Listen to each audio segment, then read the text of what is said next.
2024년 11월 4일 새벽, 남포항이 봉쇄됐습니다. 72시간 동안 아무도 들어갈 수 없었어요. 나올 수도 없었죠. 수천 명의 보위부 요원들이 투입됐고 항구 전체가 마비됐습니다.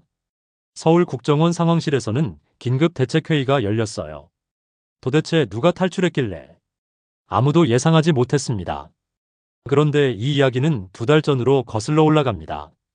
2024년 9월 17일 밤 11시, 평양과학기술대학 지하연구소. 저는 그곳에 있었어요. 20년을 일한 그 지하실에서 제 손은 떨리고 있었습니다. 컴퓨터 화면에는 최고기밀이라는 붉은 글자가 깜빡이고 있었어요.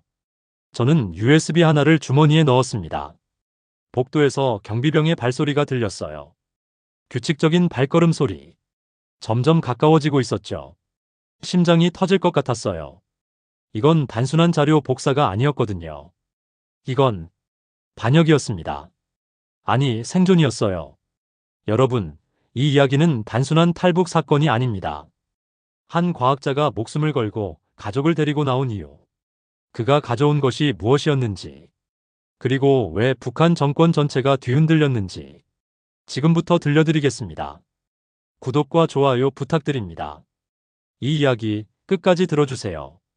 제 이름은 박진혁. 저는 북한 핵개발 프로그램의 총책임자였습니다. 제 인생은 1999년부터 정해져 있었어요. 평양과학기술대학을 수석으로 졸업한 저는 25살에 국가핵물리학연구소에 배치됐습니다. 당에서 직접 선발한 인재였죠. 동무는 조국의 미래를 책임질 과학자요. 당 간부가 제 어깨에 손을 얹으며 말했어요. 저는 가슴이 벅차올랐습니다. 20년이 흘렀어요. 저는 핵개발 프로그램의 총책임자가 됐습니다. 평양 중심부 려명거리의 26층 아파트. 매달 특별 배급. 전용 차량과 운전기사. 제 아내 수지는 평양의대 소속 의사였어요. 아들 민서는 김일성 종합대학 예과에 다니고 있었죠. 우리 가족은 북한에서 최상류층이었습니다. 저는 행복하다고 믿었어요. 아니, 믿으려고 했습니다. 매일 아침 6시. 저는 지하철 1호선을 타고 연구소로 출근했어요. 지하 3층 연구실. 콘크리트 벽으로 둘러싸인 그곳에서 저는 하루 16시간을 보냈습니다. 핵탄두 소형화 기술, 장거리 미사일 탑재 시스템, 방사능 물질 농축 공정. 모든 자료는 제 손을 거쳐갔어요. 저는 북한 핵무기의 비밀을 알고 있는 20명 중 한 명이었습니다. 여러분은 비밀을 간직하며 사는 게 어떤 건지 아시나요? 매일 감시당하고, 매일 의심받고, 매일 두려워하는 삶이요. 연구소 복도마다 감시 카메라가 있었어요. 화장실에도, 식당에도, 심지어 계단에도. 저는 항상 누군가 보고 있다는 걸 느꼈습니다. 2024년 9월 12일. 그날이 모든 걸 바꿨어요. 오후 4시쯤이었죠. 제 조카 박준호가 보위부에 끌려갔습니다. 21살. 대학생이었어요. 제목은 반동 영상물 시청. 한국 드라마를 봤다는 거였어요. 친구 집에서 USB로 사랑의 불시착을 봤대요. 단 한 번. 그것뿐이었습니다. 저는 보위부 건물 앞에서 조카를 봤어요. 수갑이 채워져 있었고 얼굴이 피투성이었습니다. 조카는 저를 봤어요. 고개를 돌렸죠. 삼촌. 살려주세요. 저는 아무것도 할 수 없었습니다. 보위부 간부가 제게 다가왔어요. 박진혁 동무. 가족 교양을 제대로 못하셨어. 차가운 목소리였습니다. 죄송합니다, 동무. 저는 고개를 숙였어요. 핵심 간부 가족이 이 모양이면 어떻게 하겠소? 간부가 제 어깨를 툭 쳤습니다. 조심하시오. 다음엔 동무 아들일 수도 있어. 그 말이 제 머릿속에서 울렸어요. 다음엔 민서일 수도 있다. 그날 밤 집에 돌아왔을 때 저는 멍하니 앉아 있었어요. 수진이 물었습니다. 여보, 준호는요? 15년이래. 제 목소리가 떨렸어요. 정치범 수용소 15년. 수진의 얼굴이 하얗게 질렸어요. 단지 드라마 하나 봤다고요? 저는 고개를 끄덕였습니다. 거실이 조용했어요. 벽시계 초침 소리만 들렸죠. 똑딱, 똑딱, 똑딱. 수진이 제 손을 꽉 잡았어요. 여보, 우리 민서도 언젠가 저렇게 될 수 있어요. 그 순간 제 안에서 뭔가 무너졌습니다. 20년 동안 쌓아 올린 충성심, 조국을 위한다는 명분, 체제에 대한 믿음, 모든 게 한순간에 무너졌어요. 저는 그날 밤 잠을 이룰 수 없었습니다. 새벽 2시. 저는 베란다로 나갔어요. 평양 시내가 내려다 보였죠. 불빛이 거의 없었어요. 가끔 멀리서 자동차 불빛이 움직이는 게 전부였습니다. 저는 남쪽을 바라봤어요. 휴전선 너머, 서울이 있는 곳. 그곳엔 불빛이 가득하다고 들었어요. 밤에도 나처럼 밝다고 했죠. 사람들이 자유롭게 드라마를 보고 인터넷을 하고 원하는 걸 말할 수 있다고. 여보. 수진이 뒤에서 다가왔어요. 무슨 생각해요? 저는 한참을 망설였습니다. 그리고 입을 열었어요. 수진아. 제 목소리가 떨렸습니다. 우리 나갈까? 수진이 숨을 멈췄어요. 남쪽으로. 민서 데리고. 고요했습니다. 바람 소리만 들렸어요. 수진이 천천히 고개를 끄덕였어요. 저도 그 생각했어요. 그렇게 우리의 계획이 시작됐습니다. 다음 날 아침, 저는 평소처럼 출근했어요. 하지만 제 머릿속은 복잡했습니다. 탈북. 그 단어만으로도 온몸이 얼어붙었어요. 여러분, 탈북이 뭔지 아시나요? 단순히 국경을 넘는 게 아닙니다. 들키면 3대가 멸족당해요. 부모님도 형제도 친척도 모두 정치범 수용소로 끌려갑니다. 저는 연구실에 앉아 생각했어요. 내가 만약 탈북한다면, 내가 만약 잡힌다면, 우리 가족뿐 아니라 제 부모님, 수진의 부모님, 모든 친척이. 손이 떨렸어요. 그런데 그때 제 눈에 컴퓨터 화면이 들어왔습니다. 핵탄두 설계도 마이너스 최고 기밀. 순간 제 머릿속에 하나의 생각이 스쳤어요. 만약 내가 이 정보를 가지고 간다면, 만약 내가 대한민국에 이 자료를 넘긴다면, 저는 단순한 탈북자가 아니게 됩니다. 저는 협상 카드가 되는 거예요. 그날 저녁집에서 저는 수진과 민서를 불렀습니다. 얘기할 게 있어. 저는 거실 문을 닫았어요. 민서가 물었죠. 아빠, 무슨 일이에요? 저는 심호흡을 했습니다. 우리 남쪽으로 갈 거야. 민서의 눈이 커졌어요. 네? 남쪽이요? 탈북한다는 거야, 민서야. 수진이 아들의 손을 잡았습니다. 민서가 고개를 저었어요. 안 돼요. 우리가 배신자가 되는 거잖아요. 배신자? 제가 물었습니다. 준호 형 생각나니? 드라마 하나 봤다고 15년이야. 그래도. 민서의 목소리가 떨렸어요. 그래도 우린 특권층이잖아요. 아빠는 핵심 간부고. 그래서 더 위험해. 저는 아들을 똑바로 쳐다봤어요. 우리가 하나라도 실수하면 끝이야. 더 높이 올라갈수록 더 크게 떨어지는 거야. 민서가 울기 시작했어요. 수진이 아들을 안았습니다. 민서야, 엄마 아빠는 너를 지키고 싶은 거야. 너한테 자유를 주고 싶어. 자유가 뭔데요? 민서가 흐느꼈어요. 저는 아무 말도 할 수 없었습니다. 17년을 북한에서 키운 아들에게 자유를 설명하는 게 얼마나 어려운지. 2024년 9월 20일. 저는 움직이기 시작했어요. 첫 번째 단계. 중국 브로커를 찾는 것. 연구소 청소부 김영철. 그는 사실 밀수업자였어요. 중국에서 물건을 들여와 암시장에 파는 사람이죠. 저는 그에게 조심스럽게 접근했습니다. 김동무. 잠깐 얘기 좀 할까요? 김영철이 경계하는 눈으로 저를 봤습니다. 박동무 무슨. 조용히 해요. 저는 주위를 둘러봤어요. 도와줄 수 있어? 뭘요? 사람 셋을 남쪽으로 보낼 수 있어? 김영철의 얼굴이 굳었어요. 박동무, 지금 무슨 소리를. 3만 달러 줄게요. 저는 재빨리 말했습니다. 현금으로.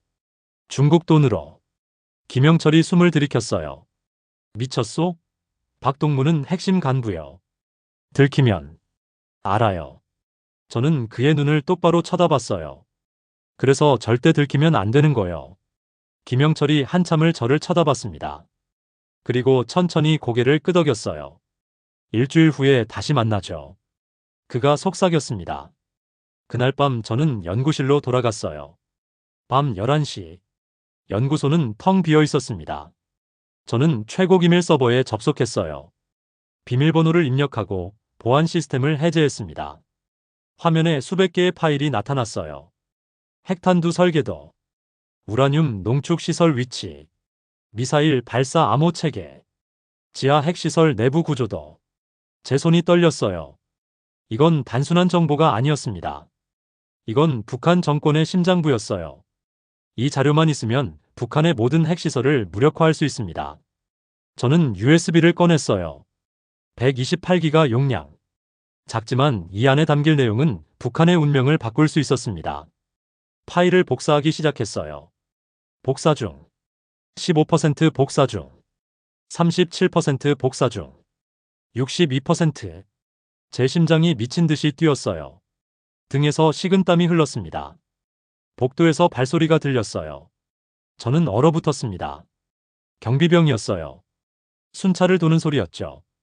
복사 중. 84%. 발소리가 가까워졌어요. 복사 중. 92%. 문손잡이가 돌아갔습니다. 복사 중. 99%.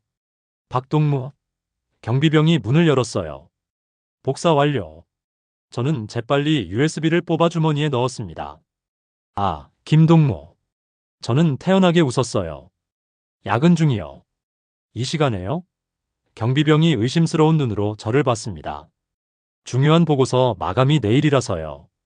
저는 컴퓨터 화면을 가리키며 말했어요. 경비병이 고개를 끄덕였습니다. 그럼 수고하시오. 너무 늦지 말고요. 문이 닫혔어요. 저는 그 자리에 주저앉았습니다. 온몸에 힘이 풀렸어요. 주머니 속 USB가 뜨겁게 느껴졌습니다. 이제 돌아갈 수 없어요. 저는 선을 넘었습니다. 2024년 9월 27일. 저는 김영철을 다시 만났어요. 평양 외곽의 낡은 창고. 밤 10시였습니다. 박동무. 김영철이 어둠 속에서 나타났어요. 중국 브로커랑 연결했어. 언제 출발할 수 있어? 제 목소리가 떨렸습니다. 11월 3일. 김영철이 말했어요. 남포항에서 중국 어선으로 위장한 배가 올 거요. 새벽 2시. 한 달 넘게 남았네요. 준비할 게 많소.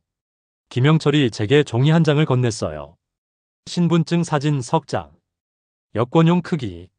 그리고 선금 1만 달러. 저는 고개를 끄덕였습니다. 박동무. 김영철이 제 어깨를 잡았어요. 이거 진짜 하려는 거요? 동무는 핵심 간부요. 들키면. 알아요. 저는 그의 손을 뿌리쳤습니다. 그래서 절대 들키면 안 되는 거요. 김영철이 한숨을 쉬었어요. 조심하시오. 요즘 보위부가 돌아다녀요. 뭔가 수상한 걸 찾고 있다는 소문이. 제 심장이 철렁했습니다. 다음 날 아침. 연구소에 이상한 분위기가 감돌았어요. 복도마다 보위부 요원들이 서 있었습니다. 평소보다 감시 카메라가 2배로 늘어났어요. 무슨 일이에요? 저는 옆 연구원에게 물었습니다. 모르겠어요. 아침부터 보위부가 전체 검열한다고. 그때 방송이 나왔어요. 전 연구원은 즉시 대강당으로 집합하시오. 반복합니다. 전 연구원. 저는 식은땀이 났습니다. 주머니 속 USB가 화상을 입히는 것처럼 뜨거웠어요. 대강당에 200명의 연구원들이 모였습니다. 무대 위에 보위부 국장이 올라섰어요. 동무들. 국장의 목소리가 냉랭했습니다. 최근 우리 연구소에서 기밀 유출 정황이 포착됐어. 장내가 술렁였어요. 누군가 최고 기밀 서버에 무단 접속한 흔적이 발견됐어. 제 온몸이 얼어붙었습니다. 우리는 범인을 반드시 찾아낼 것이요. 만약 자수하면 선처하겠어. 하지만 들키면. 국장이 무대를 내려다봤어요. 3대가 멸족될 것이요. 저는 숨을 참았습니다. 손이 떨리지 않도록 주먹을 꽉 쥐었어요. 그날 오후. 보위부는 연구원 전원을 대상으로 조사를 시작했습니다. 한 명씩 신문실로 불려갔어요. 저도 순서를 기다렸습니다. 여러분은 거짓말을 하면서 기다리는 게 어떤 건지 아시나요? 1분이 1시간처럼 느껴져요. 심장 소리가 너무 커서 남들한테 들릴 것 같았습니다. 박진혁 동무. 제 이름이 불렸어요. 저는 일어섰습니다. 다리가 후들거렸지만 태연한 척했어요. 신문실, 창문 없는 방, 책상 하나와 의자 2개. 보이부 요원이 저를 쳐다봤어요. 앉으시오. 저는 앉았습니다. 박진혁 동무. 연구소 근무 20년. 핵물리학 박사. 현재 총책임자. 요원이 서류를 보며 말했어요. 당의 신임이 두터운 동무요. 감사합니다. 제 목소리가 떨리지 않도록 조심했어요. 9월 20일 밤 11시. 동무는 연구실에 있었소? 제 심장이 멈췄습니다. 네, 있었습니다. 저는 거짓말을 했어요. 보고서 작성 때문에 야근했습니다. 누가 봤소? 요원이 눈을 가늘게 떴어요. 경비병 김철수 동무가 봤습니다. 순찰 중에 들어왔었거든요. 요원이 뭔가를 적었어요. 그날 밤 최고기밀 서버에 접속했소? 네. 저는 솔직하게 대답했습니다. 거짓말하면 로그 기록에 바로 걸려요. 핵탄두 설계도를 검토했습니다. 다음날 보고서 제출 때문에. 요원이 고개를 끄덕였어요. 뭘 다운로드했소? 아무것도 안 했습니다. 그냥 확인만 했어요. 거짓말이었습니다. 요원이 저를 한참 쳐다봤어요. 제 얼굴에서 거짓말의 흔적을 찾으려는 듯. 줬어. 요원이 일어났습니다. 나가보시오. 저는 신문실을 나왔어요. 복도에서 제 다리가 휘청거렸습니다. 벽에 기대어 심호흡했어요. 식은땀이 등을 타고 흘렀습니다. 그날 저녁 집에 돌아왔을 때 수진이 기다리고 있었어요. 여보, 무슨 일 있어요? 수진이 제 얼굴을 보며 물었습니다. 저는 거실 불을 껐어요. 그리고 수진의 귀에 속삭였습니다. 들켰어. 수진의 얼굴이 창백해졌어요. 완전히 들킨 건 아니야. 하지만 보위부가 수상하게 여기고 있어. 저는 떨리는 목소리로 말했어요. 그럼 어떻게 해요? 계획을 앞당겨야 해. 저는 수진의 손을 꽉 잡았습니다. 11월 3일까지 기다릴 수 없어. 빨리 나가야 해. 하지만 브로커는 내가 다시 연락해 볼게. 저는 일어섰어요. 일단 준비해. 가방 하나씩만. 눈에 띄면 안 돼. 수진이 고개를 끄덕였습니다. 2024년 10월 5일. 상황이 더 악화됐어요. 연구소 보안이 2배로 강화됐습니다. 출입할 때마다 짐 검사, 핸드폰 제출 의무화, 연구원끼리 사적인 대화 금지, 감시 카메라가 3배로 늘어났어요. 화장실 칸마다, 복도 모서리마다, 심지어 주차장에도. 저는 점점 숨이 막혔습니다. 그리고 10월 12일. 충격적인 소식이 들렸어요. 연구원 한 명이 체포됐습니다. 이름은 최민수. 저보다 5살 어린 후배였어요. 기밀 유출 혐의. 소식을 들었을 때 저는 숨이 멎는 줄 알았어요. 최민수는 제가 아는 가장 충직한 연구원이었거든요. 무슨 혐의요? 저는 동료에게 물었습니다. 개인 노트북에 연구 자료를 저장했대요. 집에 가져가서 일했다고. 제 온몸에 소름이 돋았어요. 최민수는 일 중독자였습니다. 집에서도 일하고 싶어서 자료를 복사했던 거예요. 악의가 전혀 없었죠. 하지만 보위부는 달랐습니다. 그들에게 의도는 중요하지 않았어요. 결과만 중요했죠. 3일 후, 최민수의 가족 전원이 사라졌습니다. 부모님, 아내, 7살 딸, 모두 정치범 수용소로 끌려갔어요. 연구소 복도에서 저는 최민수의 빈 책상을 봤습니다. 컴퓨터도 서류도 사진도 모두 치워져 있었어요. 마치 처음부터 존재하지 않았던 사람처럼. 저는 그 자리에 서서 생각했어요. 만약 내가 들키면, 만약 제 주머니 속 USB가 발각되면, 수진도, 민서도, 제 부모님도 모두 저렇게 될 거예요. 손이 떨렸습니다. 숨을 쉴 수가 없었어요. 화장실로 뛰어가서 토했습니다. 그날 밤 저는 결심했어요. 더 이상 기다릴 수 없었습니다. 저는 김영철에게 연락했어요. 11월 3일까지 못 기다려요. 당장 나가야 해요. 김영철이 난처한 목소리로 말했습니다. 박동무, 배는 이미 예약됐어. 날짜를 바꾸려면 얼마든지 더 낼게요. 저는 다급하게 말했어요. 5만 달러. 아니, 10만 달러. 제발. 김영철이 한숨을 쉬었어요. 일주일만 더 기다리시오. 10월 25일. 내가 특별히 배를 구할게요. 정말요? 대신 위험 부담금이 더 들어요. 총 15만 달러. 15만 달러. 제가 20년간 모은 돈 전부였습니다. 좋아요. 저는 주저없이 대답했어요. 10월 25일. 남포항. 전화를 끊었습니다. 이제 2주가 남았어요. 2주만 버티면 됩니다. 하지만 운명은 제 편이 아니었어요. 10월 18일. 보이부가 다시 연구소에 나타났습니다. 이번엔 달랐어요. 전면 수색이었습니다. 모든 연구원은 책상 앞에 서시오. 보이부 국장이 확성기로 소리쳤어요. 요원들이 연구실마다 들어왔습니다. 서랍을 뒤지고 가방을 뒤지고 옷까지 수색했어요. 저는 제 책상 앞에 서 있었습니다. 주머니 속 USB를 만지작거렸어요. 요원이 제게 다가왔어요. 주머니를 비우시오. 제 심장이 멈췄습니다. 주머니요? 제가 물었어요. 빨리 하시오. 저는 천천히 주머니에 손을 넣었습니다. USB가 손끝에 닿았어요. 그 순간, 국장님, 다른 요원이 소리쳤습니다. 여기 좀 보세요. 국장이 그쪽으로 뛰어갔어요. 제 앞에 요원도 따라갔습니다. 저는 재빨리 USB를 빼서 책상 밑에 붙어 있는 자석 케이스에 넣었어요. 제가 미리 준비해둔 비상 은닉처였죠. 3초 후, 요원이 돌아왔습니다. 주머니. 요원이 다시 말했어요. 저는 주머니를 뒤집었습니다. 지갑, 볼펜, 휴지. USB는 없었어요. 요원이 제 옷을 더듬었습니다. 아무것도 나오지 않았죠. 줬어. 요원이 다음 사람에게로 갔어요. 저는 그 자리에서 무너질 뻔했습니다. 수색은 4시간 동안 계속됐어요. 결과는 없었습니다. 아무것도 나오지 않았죠. 하지만 보이부 국장은 화가 나 있었어요. 범인은 반드시 이 안에 있어. 국장이 고함쳤습니다. 앞으로 한 달간 연구소는 24시간 감시 체제로 들어갑니다. 아무도 혼자 있어선 안 돼요. 화장실도 식당도 연구실도 무조건 2 이상이 함께. 제 머릿속이 하얘졌어요. 24시간 감시. 짝 시스템. 그럼 USB를 다시 꺼낼 수가 없어요.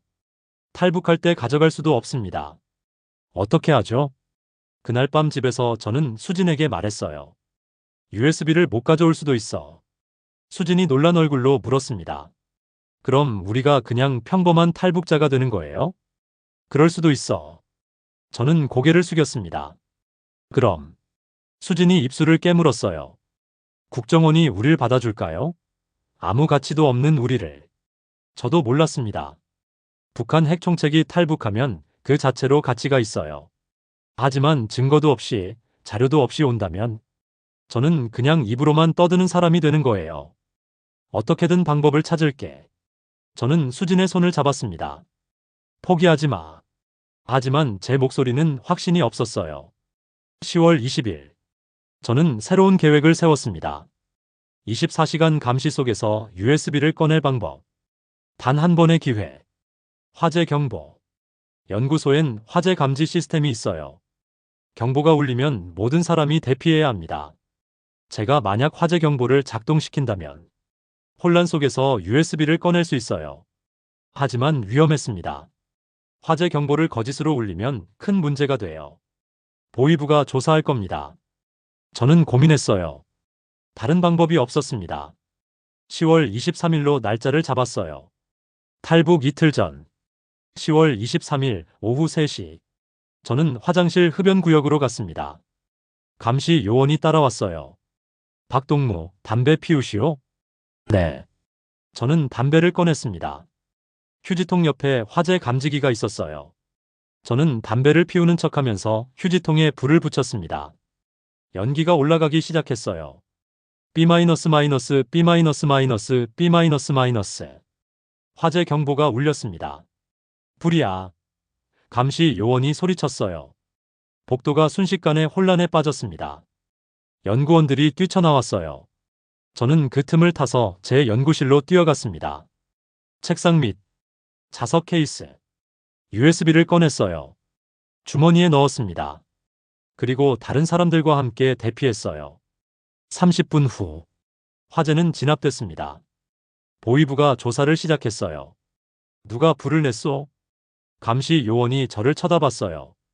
박동무가 담배를 피우다가 제 심장이 멎었습니다. 실수였습니다. 저는 급히 말했어요. 담배꽁초를 제대로 안 끄고 휴지통에. 보위부 국장이 저를 노려봤어요. 박진혁 동무. 핵심 간부가 이런 실수를. 죄송합니다. 저는 고개를 숙였습니다. 국장이 한참을 저를 쳐다봤어요. 벌금 50만 원. 그리고 당생활 총화 대상. 저는 안도의 한숨을 쉬었습니다. 들키지 않았어요.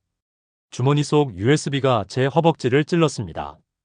이제 48시간만 버티면 돼요. 48시간 후면 남포항. 그리고 자유.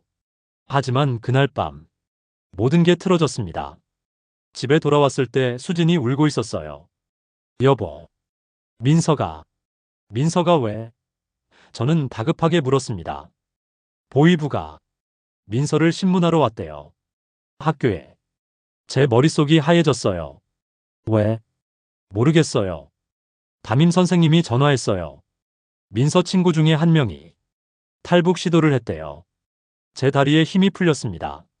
민서는 괜찮대요. 아무 혐의도 없대요. 하지만 수진이 제 손을 꽉 잡았어요. 여보, 우리가 감시당하고 있을지도 몰라요. 저는 창밖을 내다봤습니다. 아파트 건너편에 검은색 차가 서 있었어요. 그 안에 누군가 앉아 있었습니다. 저희를 보고 있었어요. 2024년 10월 24일. 탈북 하루 전. 저는 출근하지 않았어요. 아프다고 거짓말했습니다.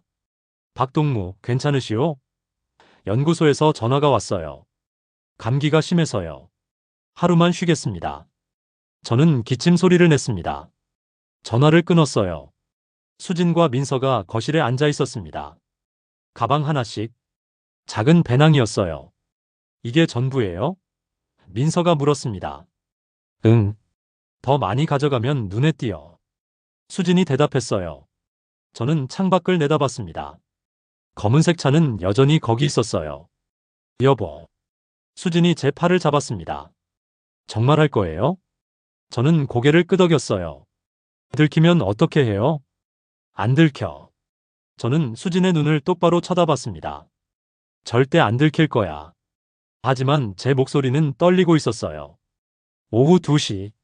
저는 집을 나섰습니다. 혼자였어요. 수진과 민서는 나중에 따로 이동하기로 했습니다. 가족이 함께 움직이면 너무 눈에 띄거든요. 저는 지하철을 탔어요. 평양역에서 남포행 기차로 갈아탔습니다. 차창 밖으로 평양이 멀어졌어요. 제가 45년을 살아온 도시. 다시는 볼 수 없을 풍경이었습니다. 가슴이 아팠어요. 하지만 후회는 없었습니다. 오후 5시. 남포에 도착했습니다. 김영철이 약속 장소에서 기다리고 있었어요. 낡은 어시장 뒤편. 박동무. 김영철이 제게 다가왔습니다. 가족은요? 저는 물었어요. 6시에 올 거요. 버스로.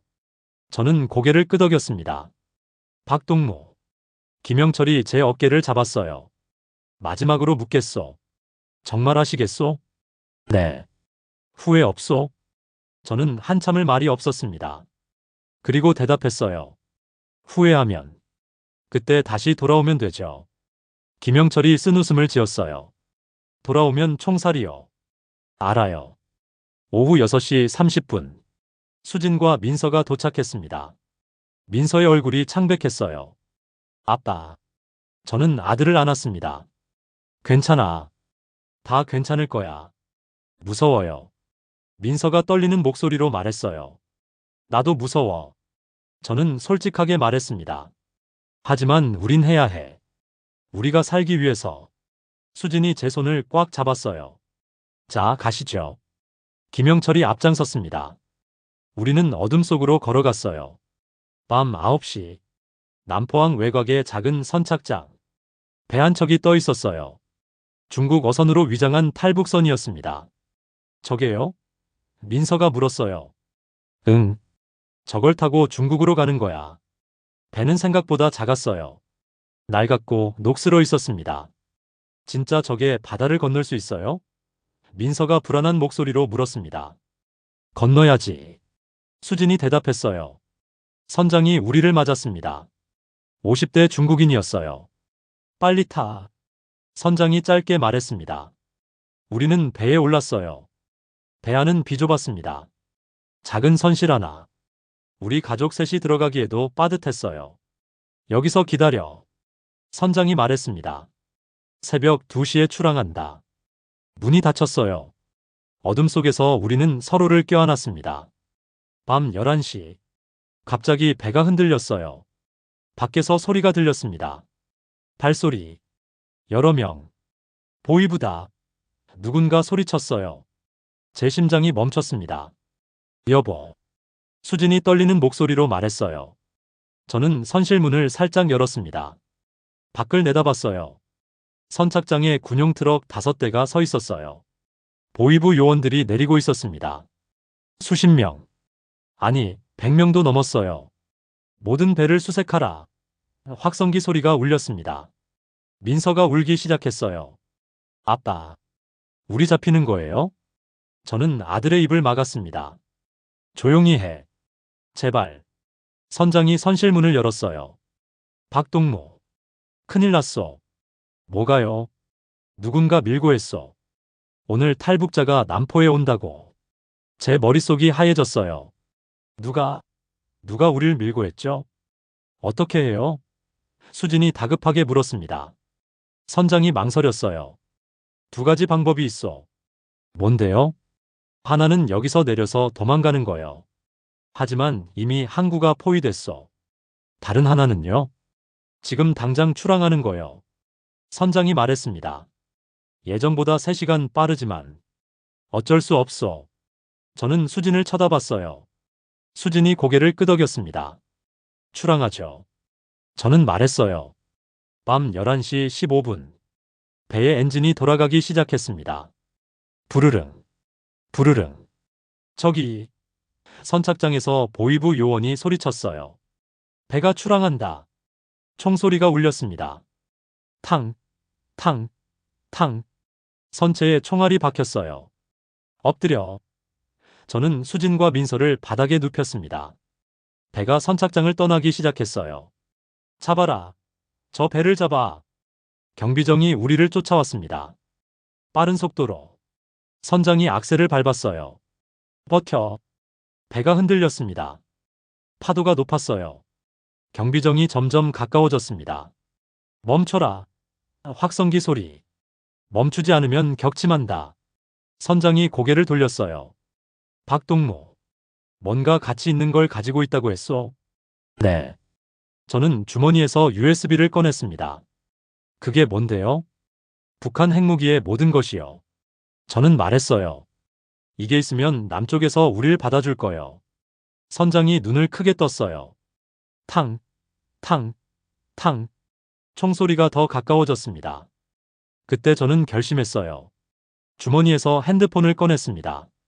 위성전화였어요. 제가 몇 달 전에 암시장에서 구한 거였죠. 뭐 하시오? 선장이 물었어요. 전화해요. 저는 대답했습니다. 국정원에. 제가 몇 주 전에 알아낸 국정원 비상연락망 번호를 눌렀어요. 따르릉, 따르릉. 여보세요? 여자 목소리가 들렸습니다. 저는 박진혁입니다. 북한 핵물리학 박사. 지금 탈북 중이에요. 저는 빠르게 말했어요. 뭐라고요? 남포항에서 출발했어요. 북한 경비정이 쫓아오고 있습니다. 제게 북한 핵무기 설계도 전체가 있어요. 지금 당장 도와주세요. 침묵. 좌표를 보내세요. 여자가 말했습니다. 지금 당장. 저는 GPS 좌표를 문자로 보냈어요. 확인했습니다. 대기하세요. 전화가 끊겼어요. 5분 후. 경비정이 우리 배 옆에 붙었습니다. 엔진을 끄시오. 보이부 요원이 소리쳤어요. 선장이 저를 쳐다봤습니다. 어떻게 하시오? 저는 USB를 꽉 쥐었어요. 계속 가요. 하지만 계속 가요. 저는 소리쳤습니다. 탕, 탕. 총알이 배 위로 날아왔어요. 민서가 비명을 질렀습니다. 수진이 아들을 안았어요. 제발. 저는 하늘을 올려다봤습니다. 제발. 그때였어요. 저 멀리서 불빛이 보였습니다. 헬리콥터. 아니, 헬리콥터 세대. 빠른 속도로 이쪽으로 날아오고 있었어요. 저게 뭐요? 선장이 물었습니다. 저는 웃음이 나왔어요. 우리를 구하러 온 거예요. 한국 해군 헬리콥터였습니다. 헬리콥터가 우리 배 위를 맴돌았어요. 강력한 서치라이트가 바다를 비췄습니다. 확성기 소리가 들렸어요. 여기는 대한민국 해군입니다. 귀 선박을 보호합니다. 북한 경비정이 멈췄어요. 헬리콥터가 경비정과 우리 배 사이에 자리 잡았습니다. 북한 선박은 즉시 철수하시오. 여기는 공해상입니다. 경비정이 천천히 뒤로 물러갔어요. 저는 그 순간을 잊을 수가 없어요. 북한 경비정이 점점 작아지는 모습, 태극기가 그려진 헬리콥터. 수진이 제 품에 안겨서 울었습니다. 민서도 울고 있었어요. 저도 울었어요. 새벽 4시. 우리는 한국 해군 구축함에 올랐습니다. 담요가 제공됐어요. 따뜻한 차도 나왔습니다. 해군 장교가 저에게 다가왔어요. 박진혁 박사님이시죠? 네. 국정원에서 연락받았습니다. 안전하게 모시라고. 저는 고개를 끄덕였어요. 박사님. 장교가 조심스럽게 물었습니다. 정말 북한 핵무기 자료를 가지고 계신 겁니까? 저는 주머니에서 USB를 꺼냈어요. 여기 있습니다. 장교의 눈이 커졌어요. 이 안에 북한 핵 프로그램의 모든 것이 들어있어요. 저는 말했습니다.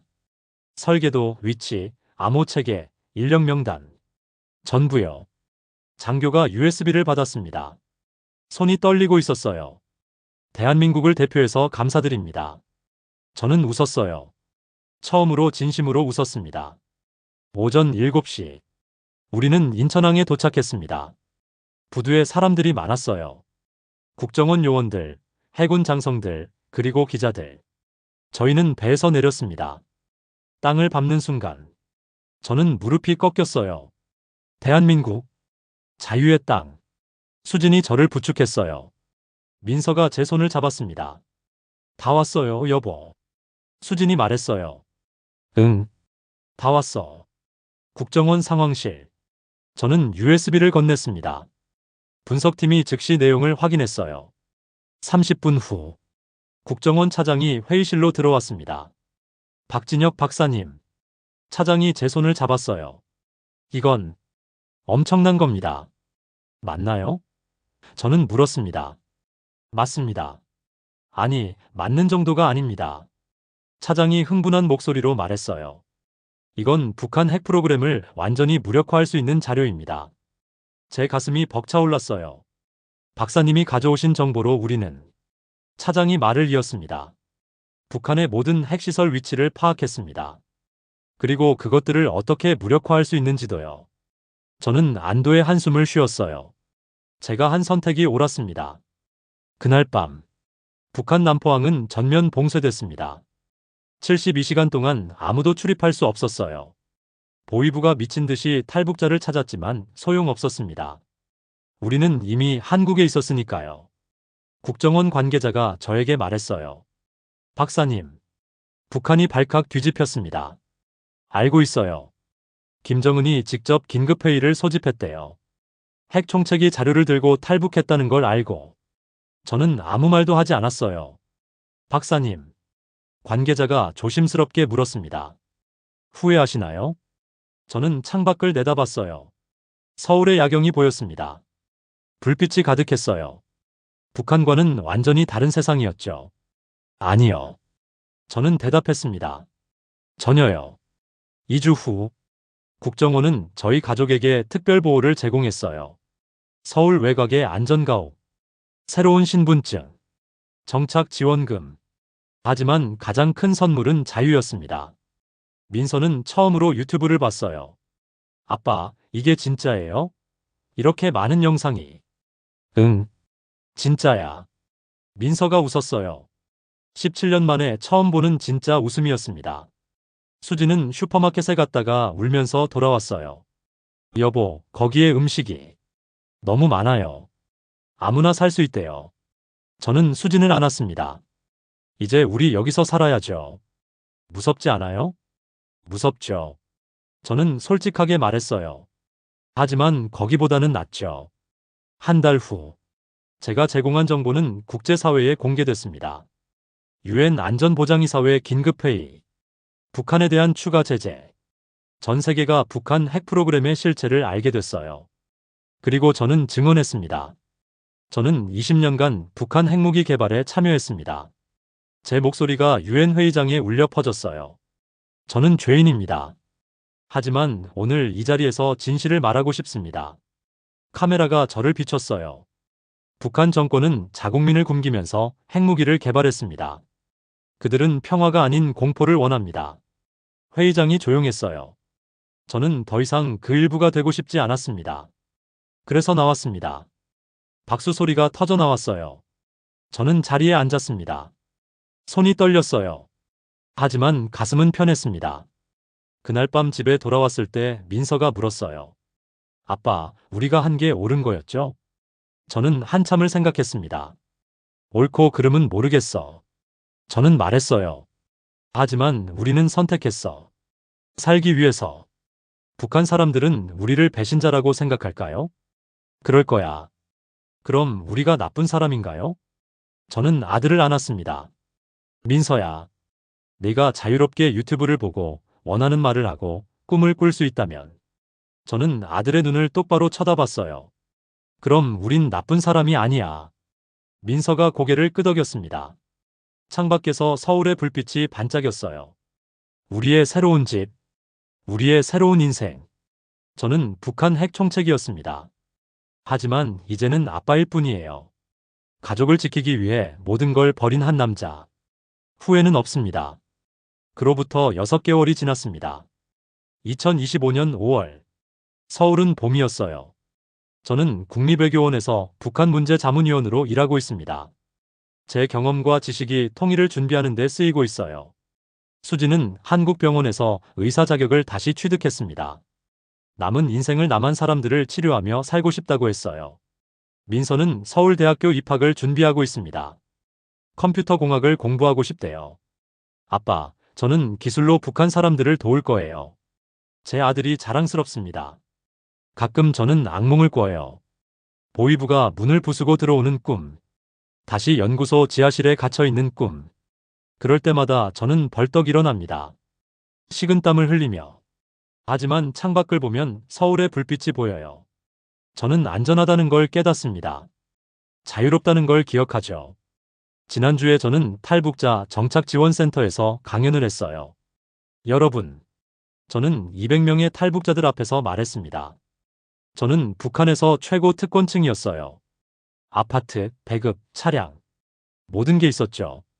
청중이 조용히 듣고 있었어요. 하지만 저는 선택했습니다. 모든 걸 버리고 여기 왔어요. 저는 심호흡했어요. 왜냐하면 알았거든요. 특권은 자유가 아니라는 걸. 박수 소리가 터졌어요. 여러분도 같은 선택을 했습니다. 그 선택은 결코 쉽지 않았을 거예요. 저는 청중을 둘러봤습니다. 모두 고개를 끄덕이고 있었어요. 하지만 우리는 살아남았습니다. 그리고 이제 우리는 자유롭습니다. 강연이 끝난 후 한 여성이 다가왔어요. 박 박사님, 저도 평양에서 왔어요. 그녀가 말했습니다. 박사님 소식 듣고 용기 얻었어요. 저도 탈북할 수 있었어요.